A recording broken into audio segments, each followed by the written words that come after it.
Welcome everybody to the Geek Dad Report Real Reviews. I'm Brian and that's Ryan, and today we are here to review the epic superhero showdown of the century in Batman v Superman: Dawn of Justice. It was a lot to process Yeah. after watching that movie for 2.5 hours. So hopefully we can condense it down to a good chewable form. Yeah, So well, like Ryan said, this review will not be 2.5 hours. We are going to keep it to a time that is proper for everyone's yes, viewing enjoyment. As always, we try and keep this as spoiler free as possible, so we will not spoil any major plot points or any big aspects of this movie, but we are going to be talking about some stuff. So if you want to know absolutely nothing about this movie, we recommend that you just go see it and then come back and check out our review. But that being yes, said, this movie, unfortunately, to review it, we are going to have to talk about some specific things. We're not going to give away any giant details, and we're definitely not going to talk about anything more than the trailers have already shown, which unfortunately is a lot. But we are going to have to talk about a few things to properly review this movie. Another thing we want to do that's a little bit different than normal. Usually we let everybody know whether they should go see this movie or not go see this movie at the end of our reviews. The way this movie breaks down, unfortunately, we're going to have a lot of negative things to talk about, and we've got to talk about them to give this movie a proper review. But we wanted everybody to know right off the bat that me and Ryan both really actually like this movie at the end of the day, and we do think people should go see it. So we do recommend this movie, so keep that in mind as we're talking about it. We're not trying to be overly negative, but we can't really talk about the good things about this movie without spoiling it. So unfortunately, that leaves a lot of the negative stuff that we do have to talk about. So, yeah. And do remember, Brian is not a Marvel fanboy.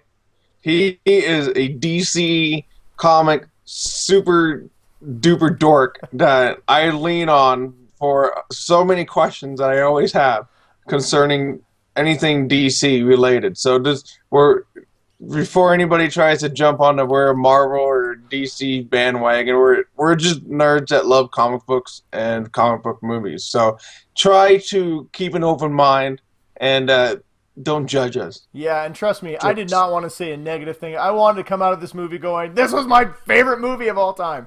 Yes. Unfortunately, it wasn't quite that, but we will talk about that in a second. Obviously, the synopsis of the movie, if you have been living under a rock or you have absolutely no idea what Batman v Superman is about or haven't seen a single trailer, basically the movie follows Batman and Superman. It follows the events of Man of Steel, 2013's Man of Steel. It's kind of the aftermath of that, and Batman basically wants to fight Superman because of it. He thinks Superman's a giant threat to the Earth, and Lex Luthor may or may not be pulling a bunch of strings, and Batman and Superman are going to fight each other at some point, and then they are going to fight a big giant doomsday monster, and Wonder Woman's in it, and a lot of shit happens. So Okay. And that's that's basically the nothing plot of that the you movie. haven't seen from a trailer yet. Yes, and all that So was in the trailer, and if that sounds like it gave away a lot of the plot of the movie, that is negative criticism number one that me and Ryan are going to talk about. That did give away a lot of the movie. Um, yes. at, at one point on our show on the Geek Dad Report, me and Ryan asked people to quit giving Warner Brothers and DC such a hard time about the Superman v Batman trailers, and we were wrong. People should have given them a hard time, and they did, and it was justified because the marketing department completely failed this movie. They gave away so much of this movie that at times it was really hard to enjoy some of the fun aspects of Batman v Superman. Yeah, it's but like scenes when Superman makes him crash the Batmobile, Yeah. and that kind of stuff. I mean, it would have had a lot more impact if I hadn't have seen it before. Or if I hadn't have seen it, 6 times already. Well, and I So think some of there's so many little negative aspects of this movie, and we'll dive into those in just a second. That this movie needed those big moments that you saw in the trailer to be secret. So when you saw them, you had something that you were like, "Oh yeah, that is awesome," and they are yeah, awesome. But anybody who's watching the trailers have already seen these moments like 9 or 10 times. So it's it's it's just not as great as it should have been. Like, the yeah, intro to Wonder Woman, we've seen it in the trailer. Had that not been in the trailer and I watched it for the first time, I might have jumped out of my seat and done a fist pump. But because I'd already seen it so many times, it really lessened the positive impact of this movie for me. yeah. There's too many times where there was a scene that when it happened, you if it was Avengers. Mm-hmm. and the crowd would have been cheering and hooting and hollering and stuff like that, like how some scenes happen in the Avengers that people hadn't seen yet. Yeah. But it seemed for at the press screening for this, everybody was just quiet the whole time. There's no, there was no Yeah. scene where people weren't like woo, when somebody finally, did something that was supposed to be really cool. We've already seen it. Yeah, And and to your point, when we left the theater, there was no buzz. Nobody was talking, and I kind of when I got done with the movie, I kind of sat there and I was just like, I'm not sure really what I watched. I mean, I did enjoy it, but at the same time, I hated it. I mean, this movie, to put it in a nutshell, is one part absolutely amazing movie and another part absolutely terrible movie. There are parts in this movie that have no bit. They're so bad that you're like, how did it make it into this movie? Because the parts that work in Batman versus Superman are absolutely amazing. yeah, the fight scenes between Batman and Superman are awesome. Yeah, the fight scenes are good. The CGI, I enjoyed the CGI. I know I've heard some criticism that other people didn't enjoy it as much. I thought it was on par with everything else. Is there a lot of CGI? Yes, but it's Batman v Superman and Wonder Woman and Doomsday. Of course, it has a lot of CGI. But I have to say the biggest criticism of this movie for me is the editing. The editing is awful in this movie. There's a lot of pieces, and so if you because like when you were saying after the movie, a lot of the people that we talk to, everybody's like, I gotta process this. Yeah. And I heard at least 3 or 4 different people say, I'm still trying to process it. I'm still trying to figure out, all these pieces because like you said, there were so many pieces into this movie, but it was a giant puzzle. And there was just so much stuff going on. But what they didn't do is, when you can look at a puzzle and you can look at the box, so you kind of have an idea how all the pieces are supposed to fit together so you can get the overall, feeling of what they're trying to do. And unfortunately, you get that. And you're absolutely right. I mean, to better explain what I mean when I say the editing's bad, it's like Zack Snyder decided he had 100 scenes that he wanted to film. And he filmed 100 epic scenes. And they're all great. But to Ryan's point, there's no cohesion of how to put all those pieces together. And without ruining anything, like I said, to start the movie, it starts out with the retelling of Bruce Wayne's parents, that famous alley scene. And then it jumps from there, it jumps to Man of Steel. And then it jumps to 18 months later. And then it jumps to Metropolis. And then it jumps to Gotham. I mean, there's one scene in the movie where Superman is I'm guessing in Antarctica. It doesn't really say. He's backpacking. He's like on this soul-searching thing. Yeah. And then all of a sudden it's now a Batman scene, then a Lex Luthor scene, and then all of a sudden it's Superman in his full Superman suit just flying around, and you're like, wait a minute, he was just in Antarctica. There's no transition from scene to scene, and it creates a really jarring effect to the point that you just don't really know what's going on. The first half hour of the movie, I'm just desperately trying to figure out what is going on. It's a great the way I've been telling people about this movie is that it's a great Batman movie that just happens to be set in a Superman universe that is trying to set up a Justice League overarching story. So I mean, they're trying to set up there's 3 major things that they're trying to accomplish in this movie, which is, Batman being awesome, setting up the storyline, but it's the Superman storyline. Yeah. And then they're also trying to tie everything into Justice League. So they're doing these 3 huge things. And like you said, the transitions between all of them are sometimes confusing, and sometimes they're really awesome. Yeah. And you get like a badass scene, or of one thing going on, and then you're like, pumped up because you think it's gonna, and then it just, now here's Lex Luthor again. You're like, yeah, and it does a terrible job of some of the moments where, like, when Batman finally faces Superman, they have a good hour at least. I'm trying to think, it's like an hour and a half of that movie to really build up to that fight, and all the momentum they build up, they keep losing because it keeps like it's like build up, build up, build up, and then you cut to a random scene, then you cut to another random scene, and then you cut back, and at that point you've lost all momentum. And so it's just the story is good. When we said it's hard to review this movie and not be negative, it's not because it's a bad movie, but it's got a good story. The script is good for the most part. There are some moments in the script that kind of had me rolling my eyes. I'm just like, come on, man, that's weak. But it's a good story. It's a good script. It's well acted by all the actors. They do a fine job. And I'm not even gonna say it's poorly directed because there's scenes that are just beautiful in this movie. I mean, Zack Snyder has some great framing, and there's some amazing scenes in this. I mean, this is by far my favorite reenactment of the Bruce Wayne alley scene. You know, I mean, as well as two people getting murdered by a guy can be beautiful. This does a really good job of that, and it's just like to your point, they give you a giant puzzle with amazing pieces, and they don't give you the instructions how to put it together, and by the end you're kind of just lost in the pieces. Yeah, the Batman parts of the movie are my favorite. Okay, well, and I guess to your point, let's talk about we've talked at length about the negative aspects, and we don't want everyone to think that we didn't like this movie.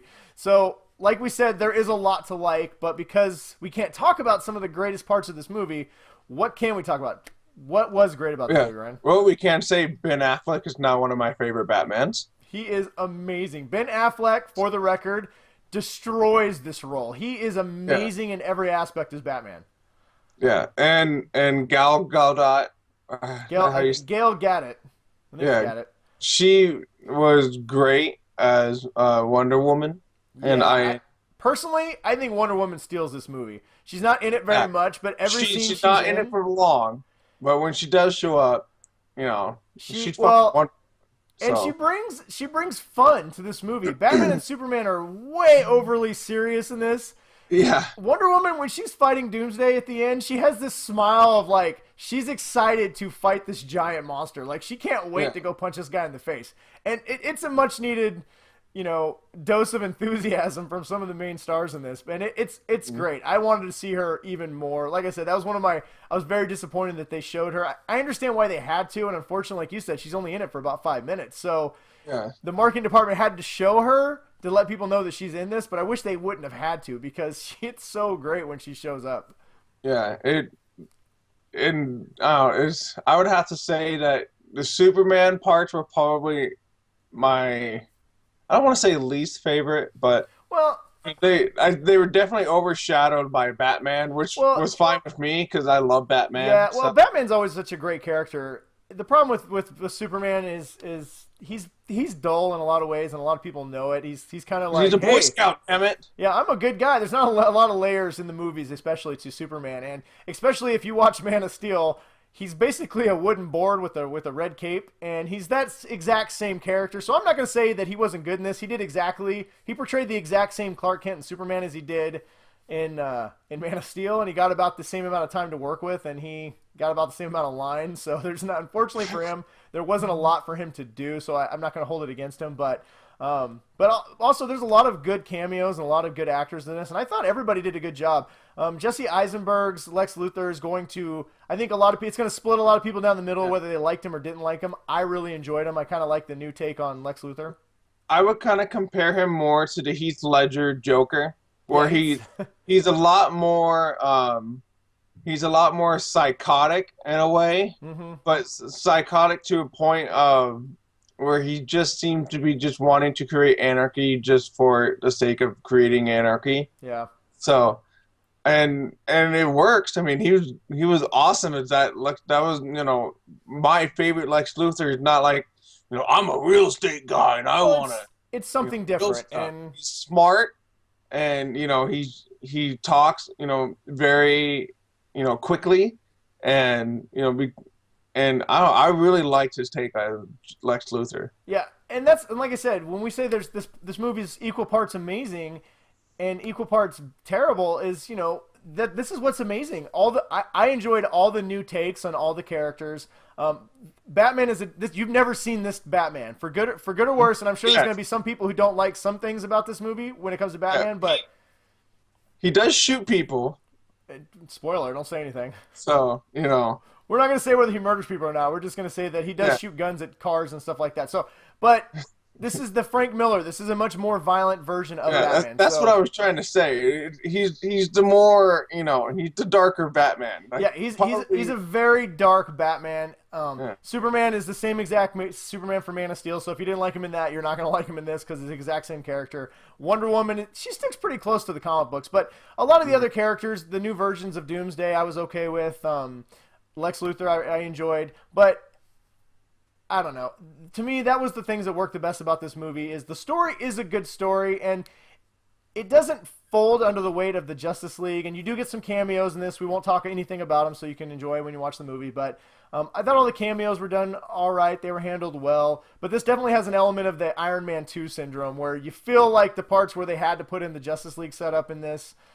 Hopefully, moving forward, they've kind of built the world a little bit, and they can, not have yeah. so much to put into a movie. They can just do Justice League, but And maybe spend a movie trying to like explain what's going on? stuff. I will say last thing before we close, because we are actually ran a little bit longer than we wanted to. Yeah. Last little thing before we close is this movie was originally rumored to be over 3 hours long, and since then, Zack Snyder's come out and said that yes, the director's cut is over 3 hours. This movie has the feel of a movie that had a half-hour cut out of it. So I'm really hopeful that the studio said, we need you to get this down to around 2.5 hours, and part of the reason why this movie doesn't work as well is because they got rid of some of the movie. I'm really hopeful that when they release the director's cut, it fills in a lot of the blanks. It maybe gives us that cover, like you said, to understand how the pieces all fit together. So that being said, I still think that we both like this movie. I think people should go see Batman v Superman: Dawn of Justice. It is serious. Younger kids may not like it as much because it's very dark and at times slow, but don't let the negative criticism out there, and there's a lot of it, deter you. If you like Batman and Superman, I think if you can lower your expectations a little bit and understand that this is not the movie that we all hope it was going to be, but it's still very good, that you'll enjoy it. It's still enjoyable. You'll get your money's worth out of it. So it's definitely worth a watch. Yeah. So if I had to give this an actual physical rating, I'd give it a 7.5 out of 10. It's hard to even give a review because, like I said, the parts that work amazingly. Unfortunately, there's a lot that doesn't work, and when it doesn't work, it works really badly. So yeah, take that with as you will. And I'm gonna, I'll give it a solid 7. I mean, right. Well, take that as you will. Hopefully you guys enjoy the movie. Let us know what you think about Batman v Superman: Dawn of Justice when you see it. But as far as the Geek Dad report, me and Ryan both say you should go see the movie. Yeah, go see it and let us know what you think. Yeah. All right, guys. See you next time.